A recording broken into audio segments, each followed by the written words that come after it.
Hello மக்களே, மம்பை இன்னைக்கு ஒரு ஸ்பெஷலான கோயிலை பார்க்கலாமா? வழியை பார்க்கும்போது நீங்களா கண்டுபிடிச்சிருப்பீங்களே, அடாங்க ஊத்துக்காடு எல்லையம்மன் கோவில்.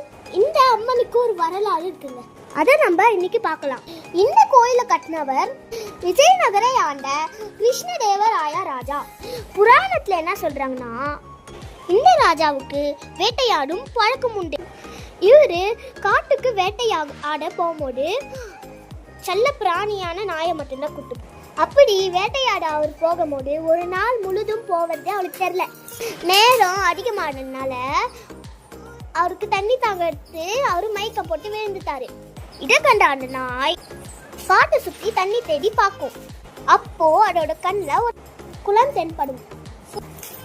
உடனே அந்த நாய் குளத்துல முழுகி தன்னோட உடம்பு ஃபுல்லா நீரை நிரப்பிட்டு ராஜா கிட்ட ஓடி போகும். தன்னோட உடல்ல இருக்க தண்ணியெல்லாம் ராஜா முகத்துல சிலுப்பி விடும். ராஜா கண் முழிச்சதும் நாய் அந்த இடத்துக்கு கூட்டு போகும். அப்போ அந்த குளத்துக்கிட்ட தண்ணி குடிக்க போவார் ராஜா. அப்படி ராஜா தண்ணி குடிச்சிட்டு இருக்கும் போது அவர்கிட்ட ஒரு எலுமிச்சை ஓடி வரும். அந்த எலுமிச்சை பழம் வந்ததும் அதுல இருந்து ஒரு ஊட்டுச்சாறு வந்தது. ஊட்டுச்சாறு மேலேயும் ஒரு அம்மன் சிலையும் தென்பட்டது. இந்த அம்மன் தான் ஊட்டுக்காடு எல்லையம்மன். ஊற்று தண்ணியில வந்ததுனால தான் அந்த சுவாமி பேரை ஊற்றுக்காடு எல்லையம்மன் சொல்றாங்க. பேச்சு வழக்குல அது ஒரு ஊட்டுக்காடை மாறி போச்சு. அதுக்கப்புறம் ராஜா வந்த பிறகு காவலாளிகள் ராஜாவை பார்க்க வந்தாங்க. அதுக்கப்புறம் அங்க ஒரு கோயில் எழுப்பினாங்க. சாமியின் கருவறையில வாசலுக்கு நேரா சாமியை வச்சாங்க. நேரா வச்சதுனால அது உக்கிரமான சாமியானதுனால ஊரே எரிய ஆரம்பிச்சுது.